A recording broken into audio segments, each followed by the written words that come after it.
langsung coba.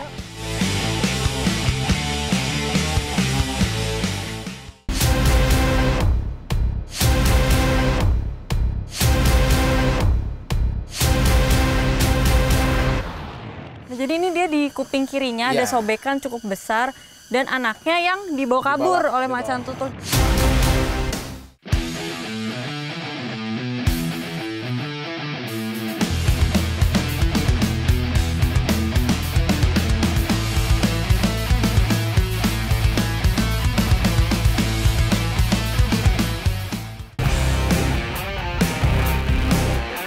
Sejak subuh, nelayan dari Sekotong, Lombok Barat berbondong-bondong mencoba peruntungan mereka mencari hasil laut.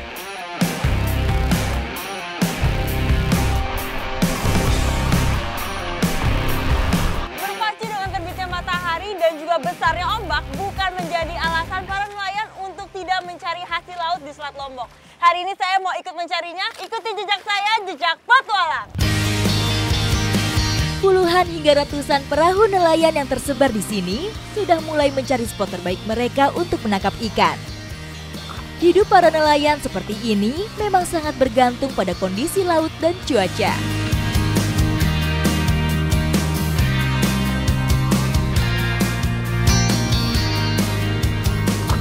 Jadi kita untuk menangkap ikannya, kita menggunakan alat pancing yang bentuknya seperti ini. Jadi dia satu panjang, tapi mata kailnya itu ada banyak. Ada berapa banyak ini, Pak?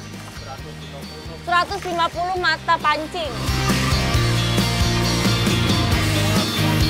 Wah, ini ada ikannya. Nih, jadi target kita adalah ikan tongkol. Ikan tongkol atau yang disebut juga ikan makarel tuna merupakan ikan dari Scomberidae. Ikan tongkol bersifat epipelagis atau neurotik, yaitu ikan yang menjelajahi perairan terbuka dan yang bersuhu 18 hingga 29 derajat Celcius.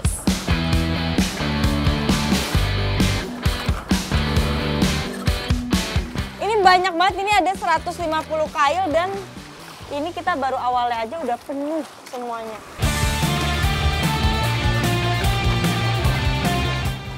Rawai biasa menggunakan tali panjang atau tali utama yang juga terpasang tali kail yang terpasang dalam jarak tertentu atau yang biasa disebut snoot.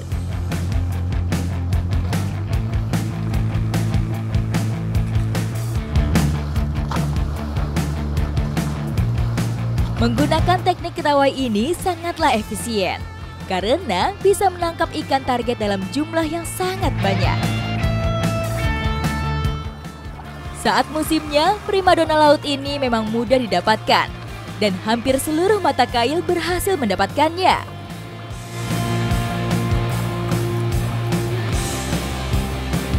Ini kailnya penuh loh, ini bener-bener udah kayak gantungan kunci.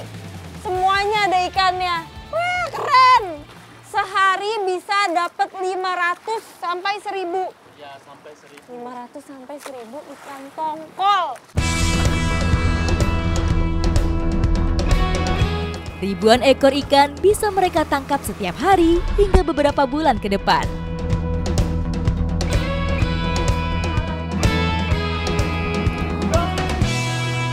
Ikan tongkol ini bentuknya menyerupai torpedo dan dia termasuk ikan perenang cepat. Dan dia ini juga adalah ikan komunal, jadi dia selalu berenang bersama-sama dengan teman-temannya. Makanya kita kalau sekali dapat bisa langsung dapat banyak. Ikan tongkol memiliki otot-otot yang lebih hangat, yang dapat membuatnya berenang hingga kecepatan lebih dari 50 km per jam. Ikan yang sudah ditangkap biasanya oleh nelayan dibawa ke bangko-bangko untuk diolah. Saya juga mau tahu caranya seperti apa. Ikuti jejak saya, jejak petualang.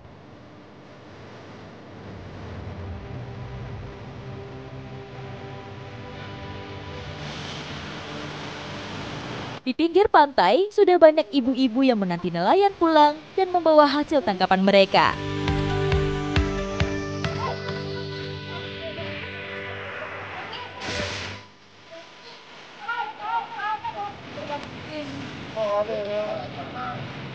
Ikan tongkol yang sudah ditangkap dibawa ke bangko-bangko untuk nanti dibeli oleh ibu semua ini untuk dibikin menjadi pindang. Dan biasanya semuanya pasti dibeli. Saat musim ikan tongkol sedang berlimpah seperti saat ini, harganya menjadi sangat murah. Biasanya, ikan tongkol akan dijual seharga Rp500 hingga Rp2.000 per ekornya.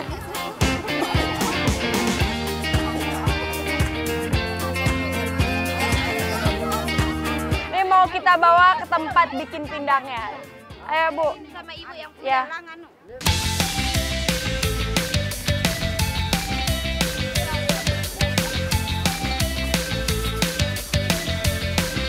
Kali ya. Terima kasih. Lumayan 200 ikan dibawa di atas kepala. Lumayan Benar. kerasa di Iya, leher ya, iya. Bu.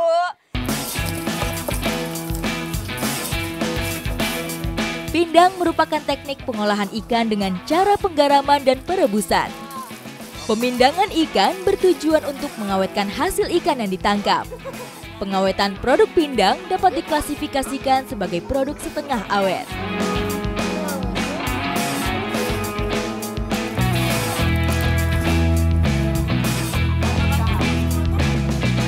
Dalam satu besek ini biasanya diisi 20 ekor ikan tongkol. Dan ini ada juga teknik untuk mengaturnya ya, Bu. Pertama 5 ikan kasih garam, terus 6 ikan kasih garam, terus baru 9 ikan kasih garam lagi supaya rasanya nanti merata. Jadi bagus ikannya.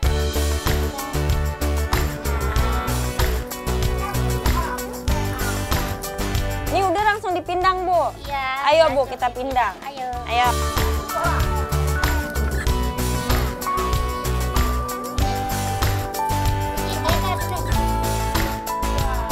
Ini dalam sekali pindang biasanya satu alat pindangan isinya berapa, Bu? 8. 8. Ya. 8 besek. Terus waktu pindangnya itu sekitar 15 menit. Dengan cara pengawetan seperti ini, memungkinkan ikan pindang dipasarkan lebih luas dibandingkan dengan ikan segar.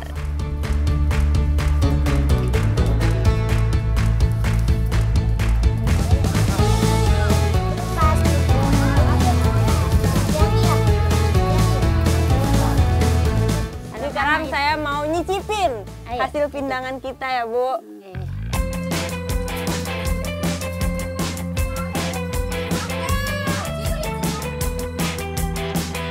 Enak ya, Bu?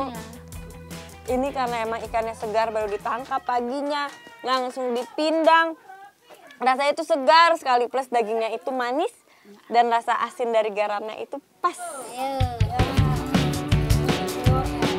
Ikan tongkol pindang ini sangat kaya akan protein dan asam lemak omega 3 yang kandungannya 28 kali lebih baik dari ikan air tawar.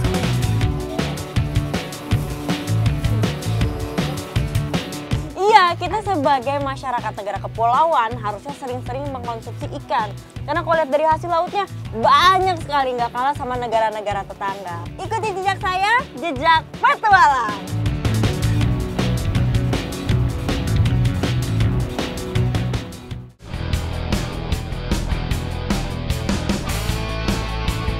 Untuk menuju lokasi perburuan, saya harus menempuh waktu sekitar 1 jam, membelah hutan pinus yang dapat dinikmati panorama alamnya.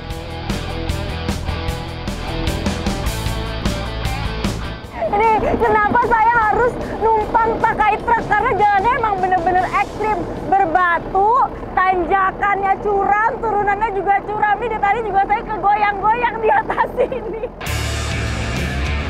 Obstacle yang saya lalui pun beragam, tapi tidak menyurutkan semangat saya untuk sampai ke tujuan. Ini walaupun saya digoyang-goyang seperti ini, tapi pemandangannya indah sekali. Kanan kiri pohon pinus yang lebat, jadi suasananya itu sejuk. Menikmati pemandangan yang ada membuat perjalanan saya tidak terasa.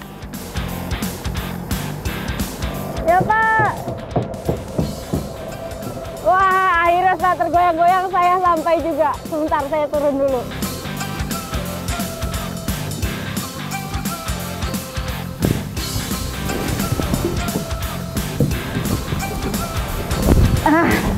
Nah, ini nama desanya adalah Pagar Alam. Tapi saya Dan Bapak langsung sampai. Kita harus jalan dulu.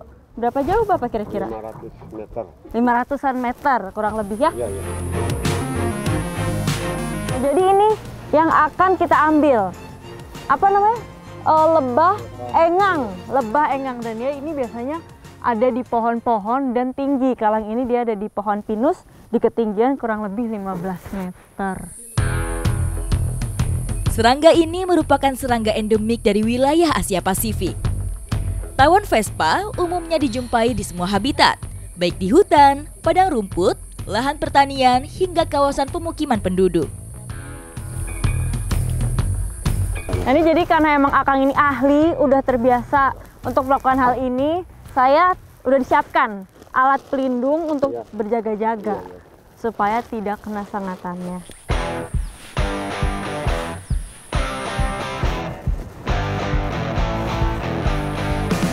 Nah, ini untuk mengambil sarangnya, pertama kita harus membakar menggunakan bambu ini. Tapi karena emang lokasinya sangat tinggi, walaupun ini udah menggunakan 2 bambu yang digabungkan, Akang tetap harus manjat dulu ya. Pada umumnya, tawon ini membuat sarang di atas bangunan tinggi, di bawah atap, atau di alam liar seperti pohon, semak-semak, dan permukaan batu. Tawon Vespa affinis memiliki sifat hidup yang aktif sepanjang hari. Tawon jenis ini biasanya akan meninggalkan sarang pada pagi hari untuk mencari makanan. Ini memang bumi panjang sekali, jadi terasa berat dan juga dia melengkung ke bawah. Jadi susah untuk digapai sama Akang yang di atas. Butuh effort lebih untuk mengambil sarang tawon ini. Nah, ini emang nggak mudah ya, walaupun Bapak udah dua-duanya naik. Tapi karena emang jaraknya yang sangat tinggi, bambunya juga panjang, jadi belok ke kanan ke kiri. Ini baru akhirnya bisa nih. Mungkin di sebentar lagi akan terbakar. Ini lebahnya mulai keluar.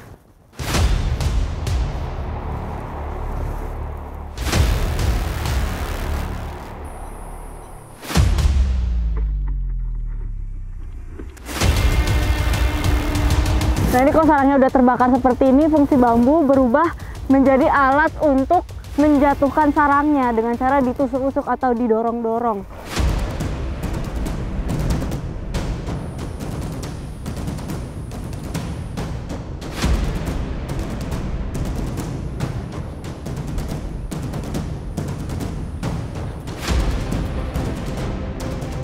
Ukuran sarang Vespa dapat melebihi 60 cm jika bersarang di dalam hutan atau tempat yang tidak pernah ditinggali manusia.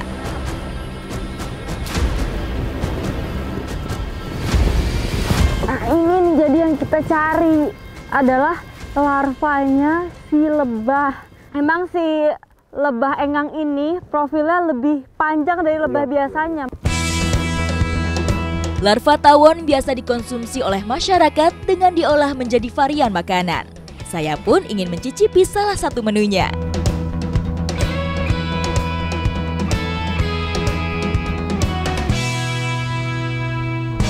Engang ini akan kita masak menjadi gogoleh engang suluh awi. Tapi sebelum kita masak, larva ini harus kita keluarkan satu persatu dari sarangnya. Panganan ini sama seperti oseng-oseng, berbahan dasar daging maupun ikan.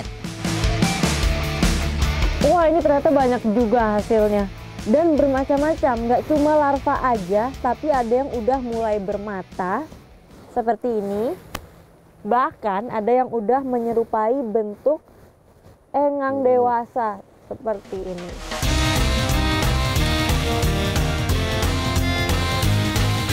Aduh, ini harum banget aromanya. Dan emang kalau masak engang ini nggak boleh terlalu banyak diaduk karena larvanya ini sangat lembut, jadi takutnya kalau terlalu banyak diaduk nanti dia hancur. Tidak hanya dioseng, larva juga dibakar kembali untuk menambah rasa gurih. Nah, ini kalau sudah tertutup seperti ini langsung kita bakar supaya rasanya semakin mantap. Iya. Tidak perlu waktu lama sampai larva siap untuk dihidangkan. Ini kalau aromanya menggugah sekali, Kang. Mantap. Mirip banget sama telur dadar bawang merah. Mantap. Hai Kang, Yuk. langsung kita icip-icip. Mantap. Iya. Mantap. Rasanya mirip dengan telur ternyata. Ada gurih-gurihnya begitu. Tongkol ngengang ini tinggi akan protein dan masyarakat di sini percaya kalau ngengang ini bisa mengobati rematik. Ikuti jejak saya, jejak petualang.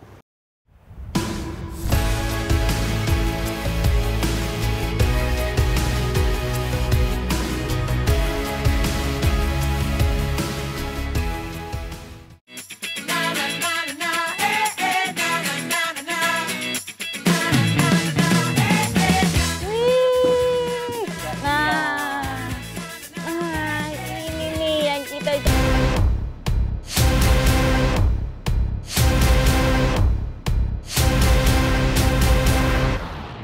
jadi ini dia di kuping kirinya ada sobekan cukup besar dan anaknya yang dibawa kabur oleh macan tutul.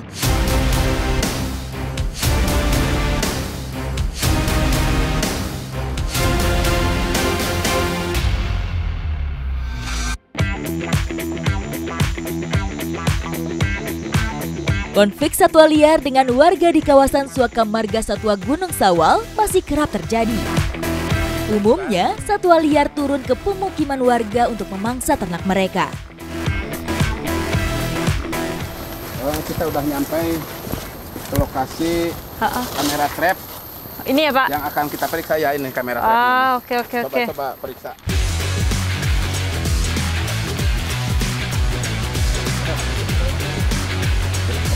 Jadi emang biasanya kamera trap ini dipasang selama kurang lebih 3 bulan dan diperiksa setiap 1 bulan sekali.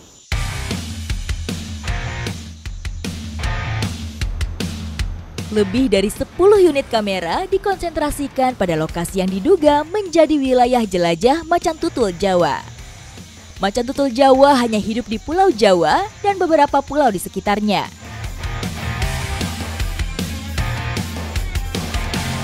Coba lihat. Ada tuh. Mau lihat juga. Oh ini jantan dewasa ini. Jantan dewasa. Jantan dewasa ini udah agak tua juga ini. Wow. Kelihatannya itu gede kan. Iya nih. Yaitu tingginya kurang lebih 70 cm nih. Panjang badannya ya kurang lebih 90 cm. Nah, jadi ini nih yang kita cari-cari dari tadi. Jejak-jejak kehidupannya di sekitar sini yaitu macan tutul Jawa. Macan tutul Jawa yang terekam dalam kamera trap terkadang meninggalkan jejak lainnya. Pak, Oh ini ada sakaran ini. Ada sakaran macan ini. oh ini Pak. Iya, ini sakarannya. Iya. Oh. Masih agak baru ini. Oh, ini jadi emang kamu tawarit kalau sudah tertangkap kamera trap pasti akan ada jejaknya tidak jauh dari area kamera trap itu. Dan benar aja nih, ada cakaran kukunya dan biasanya ini dilakukan untuk mengasah kuku ya, di saat kukunya itu gatal. Monitoring juga sebagai upaya untuk menjaga habitat macan tutul Jawa. Jadi macan tutul Jawa ini adalah spesies yang termasuk critical endangered atau sudah hampir punah. Nah ini jadi dilindungi tapi tetap saja ya karena banyak pemukiman yang ada di sekitar hutan pasti adalah konflik yang terjadi antara manusia dan macan tutul. Nah ini kita mau langsung datang ke salah satunya ya Pak. Iya. Munculnya konflik macan tutul dan manusia dikarenakan habitat utamanya sudah mulai terganggu dan ketersediaan pakan alami yang sudah mulai langka. Jadi ini dia di kuping kirinya ada sobekan cukup besar dan anaknya yang dibawa kabur oleh macan tutul. Jadi mungkin induknya ini sempat mencoba untuk melindungi anaknya gitu ya Pak. Tapi dia luka.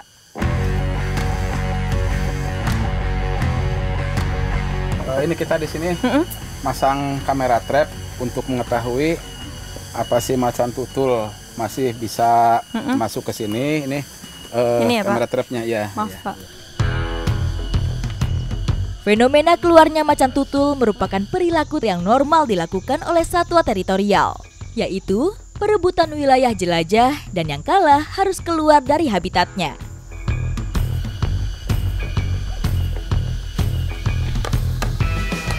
Hasil kamera trap yang disebar di beberapa titik lainnya juga menangkap jenis satwa seperti musang, babi hutan, kijang, dan hewan lainnya. Hewan tersebut potensial menjadi mangsa macan tutul.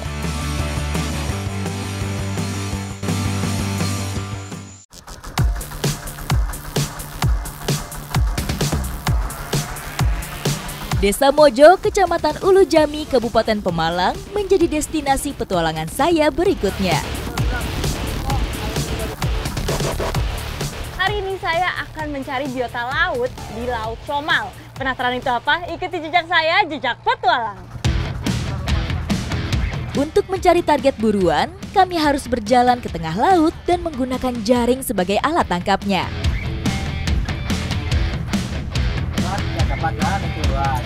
Oh, ini ada nih. Wih, ini gimana nih Pak ngambilnya? Nah, itu kan lihat. Nah, ini nih yang kita cari-cari. Kerang shrimping kalau di sini, tapi orang biasanya lebih mengenalnya dengan nama scallop. Scallop atau kerang shrimping digadang-gadang sebagai salah satu makanan laut yang paling menyehatkan. Kandungan nutrisinya didominasi oleh protein, kadar lemaknya terbilang rendah. Kerang shrimping memiliki bentuk cangkang yang pipih dengan daging kerang yang berbentuk bulat kecil. Setelah diolah, daging kerang akan memiliki tekstur kenyal dan padat. Nah, ini kita mau tarik yang kedua. Semoga aja hasilnya lebih banyak dari yang pertama. Semoga. Nah, ini ada nih. Di Indonesia sendiri, daerah penghasil kerang shrimping berada di pesisir pantai utara Jawa, Provinsi Jawa Tengah, yaitu di Kabupaten Kendal, Batang, Pekalongan, Pemalang, Tegal, dan Brebes.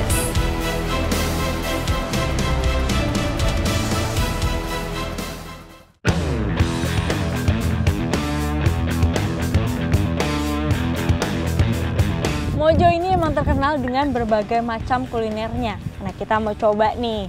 Ada bumbu bakar dan juga cupar.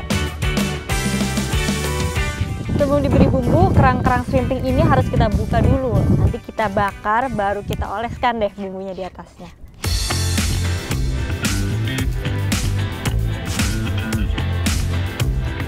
Ternyata untuk membuka kerang shrimping ini ada tekniknya loh, jadi nggak bisa asal. Yang bagian merah kita taruh di bagian bawah, pakai cangkang lainnya langsung kita serok seperti ini, baru dia terbuka. Daging shrimping memiliki tekstur seperti udang, sehingga tak perlu waktu lama untuk memasaknya. Sebab jika dimasak terlalu lama, maka daging shrimping akan mengeras. Nah, ini kalau bumbunya sudah meresap, berarti sudah matang nih. Diangkat aja, Pak. Oke. Ya. Ini benar-benar teksturnya tuh lembut sekali dan juga kenyal, dan bumbu rempahnya itu terasa sekali ya, Bu. Enak-enak. Kerang mengandung kadar protein hewani yang sangat tinggi. Protein merupakan salah satu nutrisi penting yang berguna untuk menjaga daya tahan dan metabolisme tubuh. Wah, saya beruntung sekali nih bisa nyoba kerang shrimping fresh langsung dari laut. Ikuti jejak saya, jejak petualang.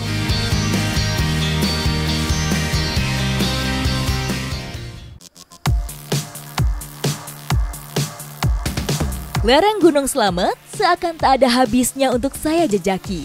Bukan hanya soal ketinggian dan floranya saja, ragam satwa yang ada di gunung ini juga banyak memiliki nilai manfaat bagi masyarakatnya. Waduh, ini sudah menaik turuni bukit. Jadi sebenarnya kita ini mau mencari obat. Tapi untuk mencarinya kita harus menaiki ini ya, Bu, tebing batu ya, Bu. Nggak apa-apa, ayo kita cari, Bu. Ikuti jejak saya, jejak petualang. Semangat!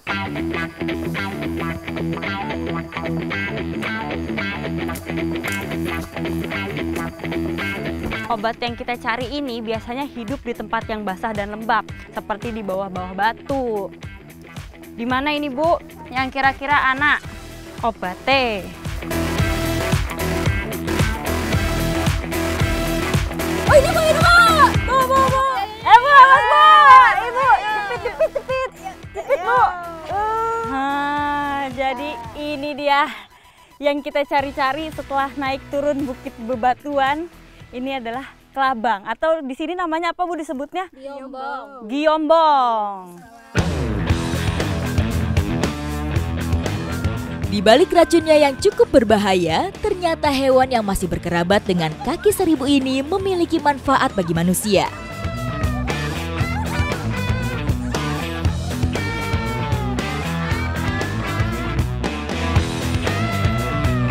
Dan kita harus ekstra hati-hati kalau mau pegang kelabang.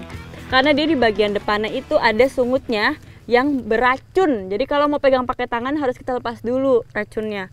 Dan ini juga kalau dilihat dia membingungkan nih bagian kepalanya tuh yang mana. Jadi sebenarnya yang sungutnya pendek itu justru bagian kepalanya. Ini yang sungutnya panjang adalah bagian belakangnya. Racun kelabang mengandung histamin yang dapat menyebabkan reaksi alergi yang bisa merusak jaringan kulit. Jika tersengat, kita akan mengalami gejala rasa nyeri, pembengkakan, hingga demam. Oke.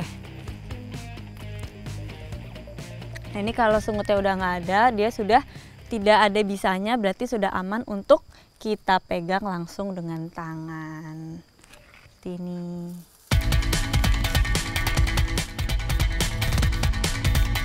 Oh ini lebih gede.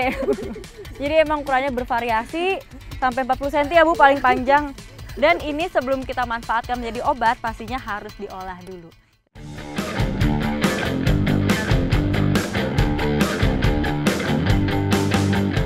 Ini udah matang ya Bu? Yuk langsung coba.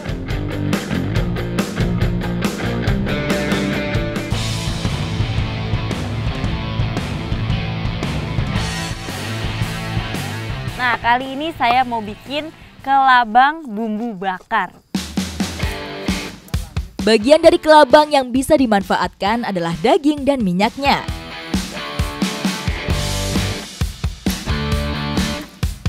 Bumbu yang digunakan sederhana saja, hanya cabai, bawang, dan gula. Sebelum dibumbui, gembong ini harus kita rebus menggunakan air garam. Ini berfungsi untuk menghilangkan sisa-sisa bisa yang tersisa pada badannya.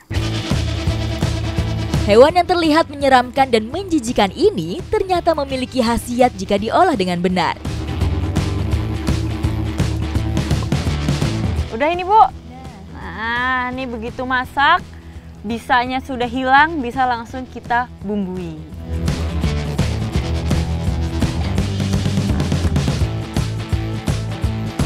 Nah, begitu bumbu merata, bisa langsung kita panggang di atas bara.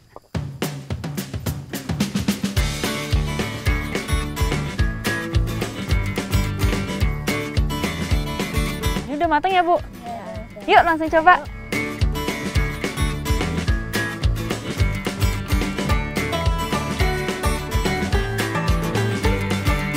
Enak ya Bu ternyata. Nah tapi gembong ini bukan makanan konsumsi sehari-hari, melainkan biasa dikonsumsi untuk obat saja. Jadi nggak boleh banyak-banyak ya Bu? Nggak boleh.